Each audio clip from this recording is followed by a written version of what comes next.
ನನ್ನ ಹೆಸರು ಕಿರಣ್ ಜಗದೀಶ್ ಹುಣಸಾಳ್ ಅಂತೇಳಿ. ನಂದು ಯರಗಟ್ಟಿ ತಾಲೂಕು ಸೊಪ್ಪಳ್ಳ ಗ್ರಾಮದವರು ನಿವಾಸಿಯಾಗಿದ್ದು. ನಿನ್ನೆ ದಿನ ಮಧ್ಯಾಹ್ನ 2 ಗಂಟೆ 15 ನಿಮಿಷ ಟೈಮಲ್ಲಿ ನನ್ನ ಸ್ನೇಹಿತನ ಮದುವೆಗೆ ಹೋಗಿದ್ದೆ, ರತ್ನಸಿಂಗಂ ರೆಸಿಡೆನ್ಸಿ ಗೋಕಾಕ್ ರೋಡ್ ಹತ್ತಿರ.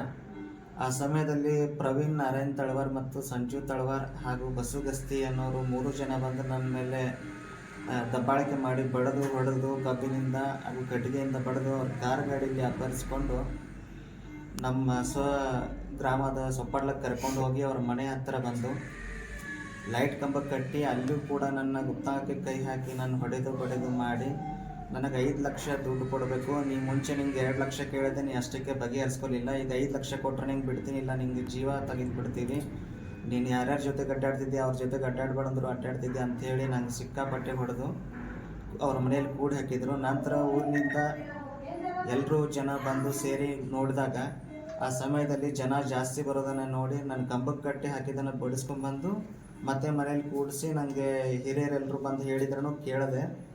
ಆವಾಗ ಪೊಲೀಸ್ ಅವ್ರಿಗೆ ಯಾರೋ ಇನ್ಫಾರ್ಮ್ ಮಾಡಿದ್ರು ಗೊತ್ತಿಲ್ಲ, ಪೊಲೀಸ್ ಅವ್ರು ಬಂದು ಮಾಡಿ ಸರ್ ಮತ್ತು ಸನ್ಯಾಗಿ ಸರ್ ಬಂದು ನಾನು ಬಿಡಿಸ್ಕೊಂಡು ಹೋಗಿ ಮತ್ತು ನನ್ನ ಸೊಪ್ಪಟ್ಲದಿಂದ ಯರಗಟ್ಟಿಗೆ ಕರ್ಕೊಂಡು ಹೋಗಿ ಅಲ್ಲಿ ಗೌರ್ಮೆಂಟ್ ಹಾಸ್ಪಿಟಲ್ಲಿ ಚಿಕಿತ್ಸೆ ಕೊಡಿಸಿ ನನ್ನ ಮುಂದಿನ ಚಿಕಿತ್ಸೆಗೋಸ್ಕರ ಅಂಥೇಳಿ ನಂಗೆ ರೆಫರ್ ಮಾಡಿ ಗೋಕಾಕ್ ಗೌರ್ಮೆಂಟ್ ಹಾಸ್ಪಿಟ್ಲಿಗೆ ಕಳಿಸಿದ್ರು. ಅಲ್ಲಿ ಬಂದು ಕೂಡ ನಾನು ನಿನ್ನೆ ಚಿಕಿತ್ಸೆ ತೊಗೊಂಡು ರಾತ್ರಿ ರೆಸ್ಟ್ ಮಾಡಬೇಕಾದ್ರೆ ಅವ್ರ ಹಳ್ಳಿಯ ಬಸವರಾಜ್ ಗಸ್ತಿ ಬಂದು ಫೋನ್ ಹತ್ತಿರ ಮಾತಾಡಿ ಅವರ ರಿಲೇಟಿವ್ಸ್ ಯಾರು ಗೊತ್ತಿಲ್ಲ, ಇಲ್ಲೇ ಅಡ್ಮಿಟ್ ಆಗಿದ್ದಾನೆ ಮಗ ಅಂಥೇಳಿ ನನಗೆ ಹೆದರಿಸಿ ನನಗೆ ಅಲ್ಲಿ ಇರೋ ಥರ ನನಗೆ ಏನು ತೊಂದರೆ ಆಗೋ ಥರ ಕಾಣಿಸ್ತು. ಆ ಸಮಯದಲ್ಲಿ ನನ್ನ ಸಹಪಾಠಿ ನನ್ನ ಜೊತೆಗೆ ಇರೋವಂಥ ನನ್ನ ಫ್ರೆಂಡ್ಗೆ ಹೇಳಿದೆ, ಇಲ್ಲಿರೋದು ಸರಿ ಅನ್ನಿಸ್ತಾ ಇಲ್ಲ, ಏನು ಮಾಡೋದು ಅಂತೇಳಿ. ಮತ್ತು ರಾತ್ರಿ ಒಳಗೂ ವೆಯ್ಟ್ ಮಾಡಿ ಬೆಳಗ್ಗೆ ಅವ್ರ ಹತ್ರ ಹೋಗಿ ನನಗೆ ಪ್ರೈವೇಟ್ ಹಾಸ್ಪಿಟ್ಲಿಗೆ ರೆಫರ್ ಮಾಡಿಕೊಡಿ, ನಾನು ಅಲ್ಲೇ ಚಿಕಿತ್ಸೆ ಪಡಿತೀನಿ, ಇಲ್ಲಿ ನಂಗೆ ಟ್ರೀಟ್ಮೆಂಟಕ್ಕೂ ತೊಂದರೆ ಆಗ್ತಾಯಿದೆ, ಅವರು ಕೂಡ ಇಲ್ಲಿ ಬಂದು ನನಗೆ ಜೀವ ಬೆದರಿಕೆ ಆಗೋ ಥರ ಮಾಡ್ತಿದ್ದಾರೆ ಅಂಥೇಳಿ ನಾನು ಈಗಲೇ ಖಾಸಗಿ ಆಸ್ಪತ್ರೆಗೆ ಬಂದು ದಾಖಲಾಗಿದ್ದೇನೆ. ಈ ಹಿಂದೆ ಕೂಡ ನನ್ನ ಮೇಲೆ ಅನೇಕ ಬಾರಿ ಅವನು ಅವಾಚ್ಯ ಶಬ್ದಗಳಿಂದ ಬೈದು ಮತ್ತೆ ಅಲ್ಟ್ರಾಸಿಟಿ ಮಾಡ್ತೇನೆ ಅಂಥೇಳಿ ನನ್ನ ಮೇಲೆ MLC ಮಾಡಿಸಿ ಕೇಸ್ ಮಾಡೋಕ್ಕೆ ಹೊರಟಿದ್ರು. ಆ ಸಮಯದಲ್ಲಿ ನಮ್ಮ ಊರಿನ ಹಿರಿಯರಾಗಿರ್ತಕ್ಕಂಥ ಹೇಮರೆಡ್ಡಿ ಹೊಂಗಲ್ ಹಾಗೂ ಈಶ್ವರ್ ಗೌಡರವರು ಕೂಡಿ ನನ್ನ ಸ್ಟೇಷನ್ ಹತ್ತಿರ ಕರೆಸಿ ಹೊರಗಡೆ ಕರೆಸಿ, ಇಲ್ಲ ಏನಾದರೂ ಆಗಲಿ ಕೇಸೆಲ್ಲ ಮಾಡೋದು ಸರಿ ಅನಿಸಲ್ಲ ಅಂಥೇಳಿ ನನಗೆ 40,000 ರೂಪಾಯಿ ದುಡ್ಡು ಕೊಡಿಸಿ ಅವಾಗ ಬಗೆಹರಿಸಿದ್ರು. ಅದಾದರೂ ಕೂಡ ನನಗೆ ಆಮೇಲೆ ಮತ್ತೆ 2 ಲಕ್ಷ ರೂಪಾಯಿ ಡಿಮ್ಯಾಂಡ್ ಇಟ್ಟು ಅವನು, ಇಲ್ಲ ನೀನು ದುಡ್ಡು ಕೊಡಲಿಲ್ಲ ಅಂತಂದರೆ ನೀನು ಬಿಡೋದಿಲ್ಲ ಅಂಥೇಳಿ.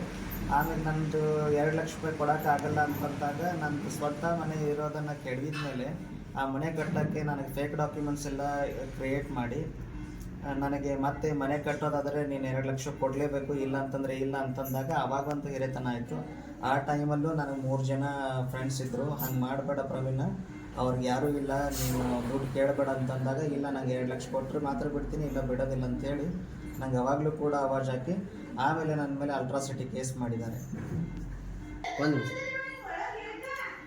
ನಾನು ಕೂಡ ಹಿಂದೂ ಲಿಂಗಾಯತ ಜಾತಿಯವನಾಗಿದ್ದು ನನಗೆ ಅವರ SC ಕುಟುಂಬ ಸಮಾಜದಲ್ಲಿ ನನಗೆ ಎಲ್ಲರೂ ಚೆನ್ನಾಗಿ ಒಂಥರ ನನ್ನ ಮೇಲೆ ಪ್ರೀತಿ ಭಾವನೆ ಒಳ್ಳೆಯ ಭಾವನೆಯಿಂದ ಇದ್ದರೂ ಕೂಡ ಈ ವ್ಯಕ್ತಿ ಮಾತ್ರ SC ಕುಟುಂಬದಾಗಿರ್ತಕ್ಕಂಥ ಪ್ರವೀಣ್ ನಾರಾಯಣ್ ತಳವಾರ್ ಮಾತ್ರ ನನಗೆ ಈ ಥರ ತೊಂದರೆ ಕೊಡ್ತಾಯಿದ್ದು. ಇದು ಅನೇಕ ಬಾರಿ ಊರಿನಲ್ಲಿ ಘಟನೆಗಳು ಕೇಳಿ ಬಂದಿದ್ದಾವೆ. ಸೊಪ್ಪಳ್ಳ ಗ್ರಾಮ ಪಂಚಾಯತಿ ನಾನು ಸದಸ್ಯನಾಗಿದ್ದು ಈ ಮುಂಚೆ ಕೆಲಸ ಮಾಡುವ ಕಾರ್ಯಗಳಲ್ಲೂ ಕೂಡ ನನಗೆ ಇಂತಿಷ್ಟು ದುಡ್ಡು ಕೊಡಲೇಬೇಕು ಅಂಥೇಳಿ ಈಗಾಗಲೇ ನನ್ನ ಹತ್ರ ಸುಮಾರು ಸಾರಿ ಆ ಥರ ಮಾಡಿ ಒಂದು ಸಾರಿ ದುಡ್ಡು ಕೂಡ ಇಸ್ಕೊಂಡಿದ್ದಾನೆ. ಅವರು ಯಾರಾದರೂ ಇಂಜಿನಿಯರ್ ಆಗಲಿ ಅಥವಾ ಕಾಂಟ್ರಾಕ್ಟರ್ ಯಾರಾದರೂ ಕೆಲಸ ಮಾಡೋಕೆ ನಾವು ಮುಂದೆ ಹೋದರೆ ನೀನೇ ಕೆಲಸ ಮಾಡ್ತಿದ್ದೆ ಹಾಗೆ ಹೀಗೆ ಅಂಥೇಳಿ ಧಮಕಿ ಹಾಕಿ ದುಡ್ಡು ವಸೂಲಿ ಮಾಡೋದು, ಈ ಥರ ಅನೇಕ ಊರಿನಲ್ಲಿ ಘಟನೆಗಳಾಗಿದ್ದಾವೆ. ಯಾರೂ ಮುಂದೆ ಬಂದು ಈ ಥರ ಅವನಿಗೆ ವಿರೋಧ ಮಾಡಿ ಹೇಳಿಲ್ಲ. ಇವತ್ತು ಅನಿವಾರ್ಯ ಕಾರಣ ನನ್ನ ಸ್ವಾಭಿಮಾನಕ್ಕೆ ಹಾಗೂ ನನಗೆ ಚಿತ್ರಹಿಂಸೆ ಮಾಡಿ ಊರು ಸಾರ್ವಜನಿಕರ ಮುಂದೆ ಬಡಿದಿರೋ ಕಾರಣಕ್ಕಾಗಿ ನನಗೆ ಈ ಜೀವ ಬೆದರಿಕೆ ಇರೋದರಿಂದ ನಾನು ಈ ಪರಿಸ್ಥಿತಿ ಬಂದಿದ್ದೀನಿ. ಈ ಕಾರಣಕ್ಕಾಗಿ ನನಗೆ ನ್ಯಾಯ ಕೊಡಿಸ್ಬೇಕು, ಅದಕ್ಕೋಸ್ಕರ ನಾನು ಈ ಹೇಳಿಕೆಯನ್ನು ನೀಡ್ತೇನೆ.